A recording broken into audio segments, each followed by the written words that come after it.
Picture this. A man sits alone in his car after work, hands gripping the steering wheel. The day is over, but he doesn't start the engine. Not yet. He's carrying something heavy, something he can't name, something he'll never speak about. This moment happens millions of times every day, in parking lots, in bathrooms, in the quiet spaces where men think no one is watching. What if I told you that beneath every strong handshake, every confident smile, every "I'm fine," there's a deeper truth? A truth so tender, so raw, that most men would rather carry it to their grave than speak it out loud. Today, we're going to uncover what lives in that silence. We're going to explore the 7 deepest cravings that haunt the male soul, the ones that society has taught men to bury so deep they've forgotten they even exist. But here's the thing about buried truths. They don't disappear. They grow stronger in the darkness.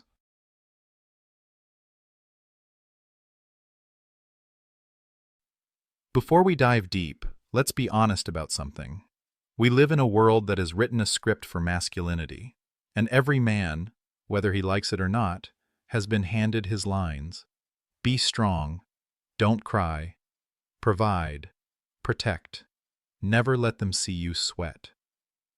But what happens when the cameras stop rolling? What happens in the spaces between the performance?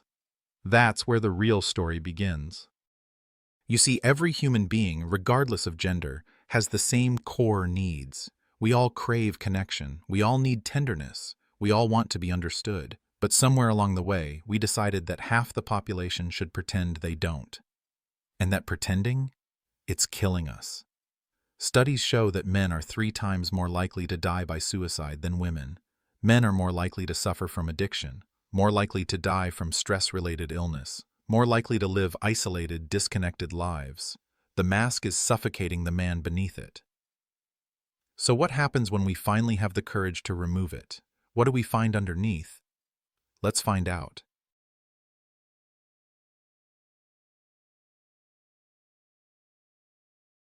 Even lions need a place to lay their head.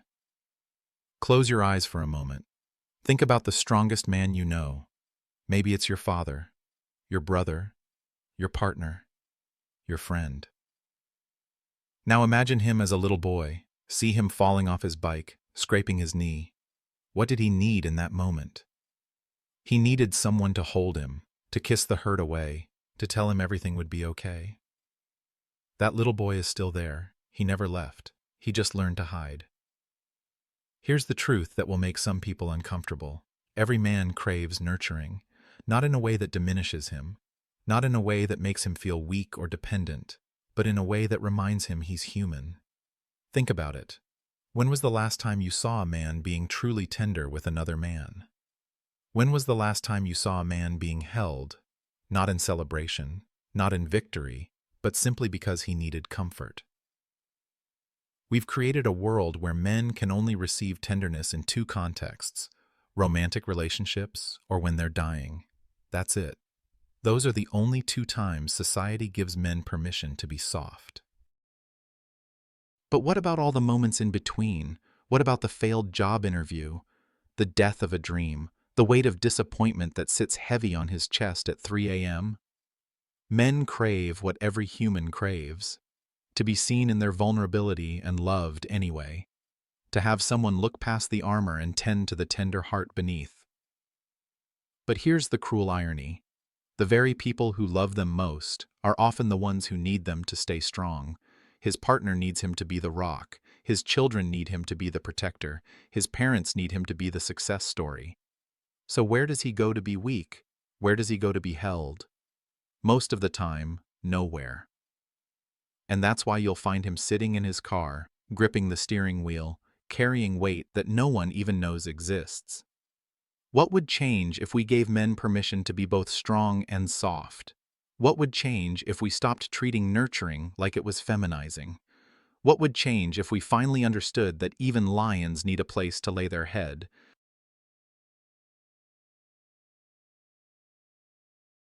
To walk into a room and be chosen, not used. Here's a question that will cut deep. When was the last time someone wanted you, not for what you could do for them, but simply because you existed? For most men, that question creates a painful silence. You see, men have become human Swiss Army knives. They're valued for their function, not their being. They're appreciated for their paycheck, their protection, their ability to fix things, lift things, solve things. But what about the man beneath all that utility? Think about how we talk about men in relationships. We say things like, "He's a good provider. He makes me feel safe. He's so responsible." Notice what's missing: joy, delight, pure, uncomplicated want. When was the last time you heard someone say, "I just love being around him. He makes me laugh. I love the way his mind works. I love watching him exist in the world"? Men are starving for this kind of appreciation. They're dying to be chosen, not just needed. Imagine living your whole life feeling like a subscription service. People value you. They depend on you. They'd be upset if you disappeared. But do they actually enjoy you? Do they light up when you walk in the room? Not because of what you might do for them, but simply because you're there. This is why men often feel disposable. Because in many ways they are. Society has taught us to value men for their output, not their input, for their production, not their presence. And here's what's even more heartbreaking. Many men don't even know this is what they're missing. They've been performing utility for so long, they've forgotten they're more than their function. They wake up every day trying to earn love through achievement, trying to prove their worth through productivity, trying to secure affection through service. But deep down, in the quiet moments, they wonder, would anyone choose me if I couldn't do anything for them? Would anyone want me if I was just me? Most are too afraid to find out. But what if we started seeing men as whole human beings instead of human doings? What if we started appreciating their humor, their perspective, their unique way of seeing the world? What if we started wanting them, not just needing them? The transformation would be extraordinary. He's not emotionless, he's exhausted. Picture this scene. A man comes home after a brutal day. His shoulders are heavy, his eyes are tired, something is clearly wrong. His partner asks, "What's wrong?" He starts to share. Maybe it's about work stress, maybe it's about feeling overwhelmed, maybe it's about fear or sadness or confusion. And what happens next reveals everything about why men stop sharing. Option A. Well, here's what you need to do. The fix-it response. Option B. You're being too sensitive. The dismiss response. Option C. At least you have a job. The minimize response. Option D. Simply listening, holding space, letting him feel what he feels. Guess which response men receive most often? Guess which one they crave? Men have learned that emotional expression comes with a price. Either they'll be treated like a problem to be solved, or they'll be mocked for having feelings at all. So they stop sharing, they stop expressing, they bottle everything up until the pressure becomes unbearable. But here's what most people don't understand. Men don't want to be fixed. They want to be heard. They don't want solutions. They want connection. They want someone to witness their struggle without immediately jumping into action. They want someone to validate their pain without trying to make it disappear. Think about the messages men receive about emotions. Boys don't cry. Man up. Suck it up. Don't be such a girl. Real men don't. Is it any wonder they've learned to hide their inner world? But emotions don't disappear when we ignore them. They don't evaporate when we stuff them down. They transform. They become anger. They become numbness. They become addiction. They become isolation. What men crave is permission to feel without judgment. Permission to be human without being seen as less masculine. They want someone to look at their pain and say, "I see you. Your feelings matter. You're allowed to hurt." Not, "Here's how to fix it." Not, "You shouldn't feel that way." Just, "I see you." Imagine what would happen if men felt safe to be emotionally honest. Imagine how relationships would transform. Imagine how much healing could happen. But first, we have to stop treating male emotions like problems to be solved. We have to start treating them like human experiences to be honored. Brotherhood beyond banter, a space to be raw, flawed, and real, without performance. Here's a painful truth. Most men are desperately lonely. Not single, not isolated, lonely. They can be surrounded by people and still feel completely alone, because most of their relationships exist at surface level. Think about typical male friendships. What do they talk about? Sports, work, maybe some light complaining about life. But when was the last time you saw two men having a deep, vulnerable conversation about their fears, their dreams, their struggles?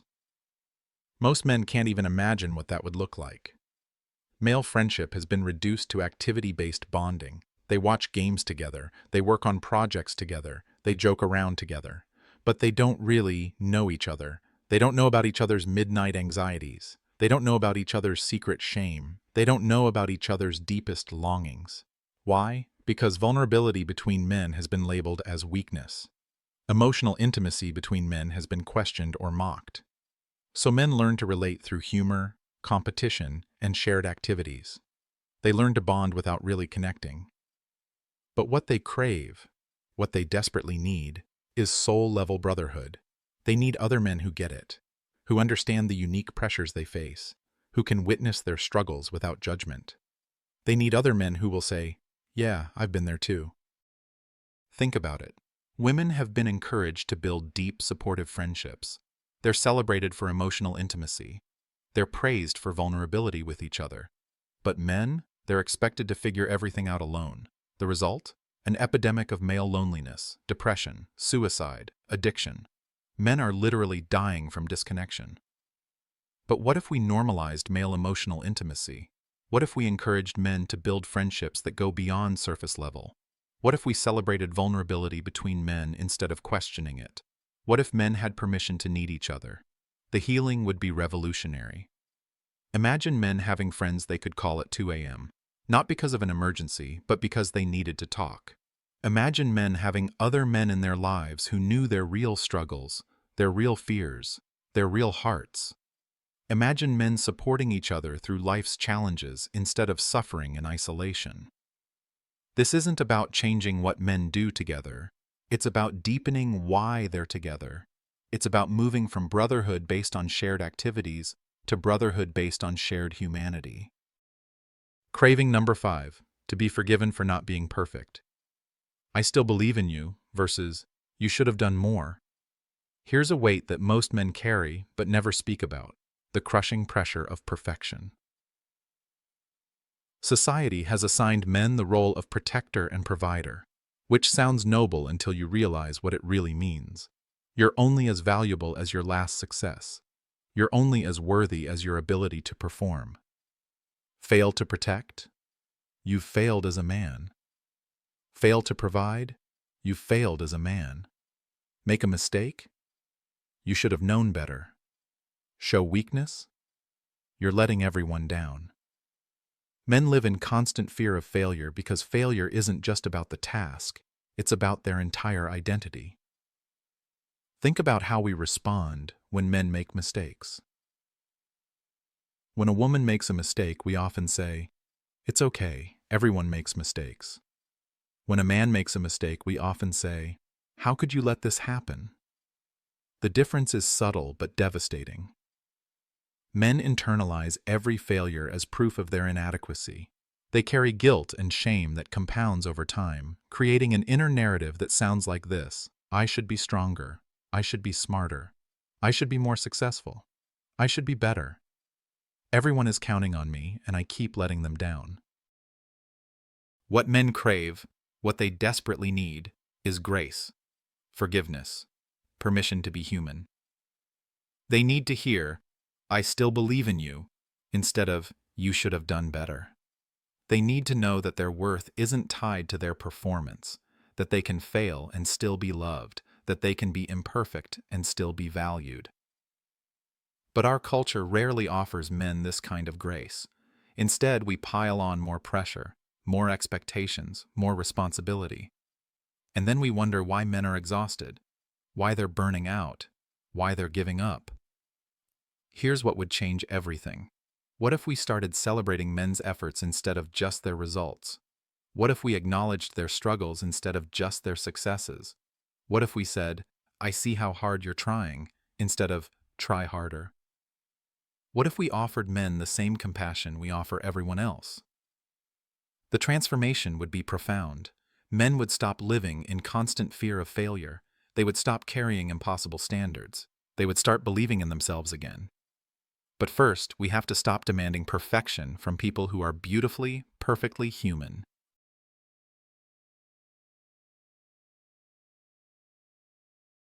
Stillness is a craving few can admit. In our hustle-obsessed culture, there's a dangerous message being preached. Your worth is determined by your productivity, and no one feels this pressure more intensely than men. From the time they're young, men are taught that their value comes from what they produce, how much they achieve, how hard they work, how much they accomplish. Rest becomes the enemy, stillness becomes suspicious. Take a moment and think about this. When you see a man relaxing, what thoughts go through your mind? Be honest. If he's watching TV, he should be doing something productive.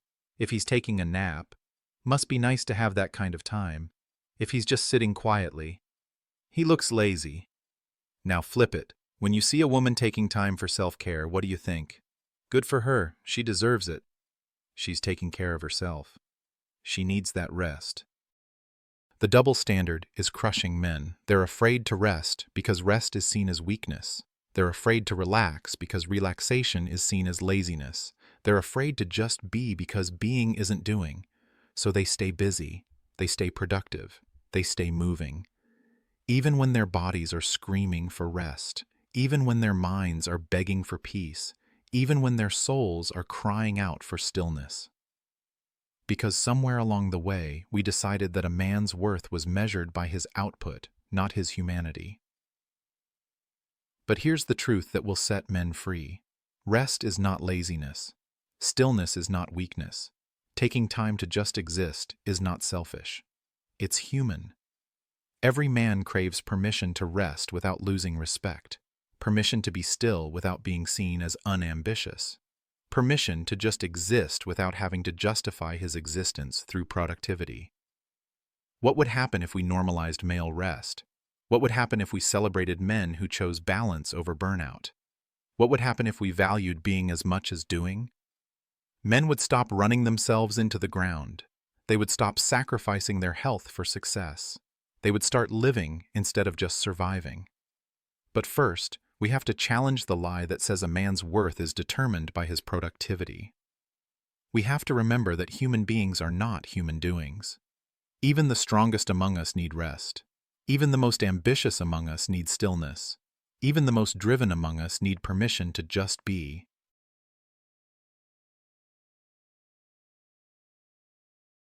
Will you still love me if I'm not impressive?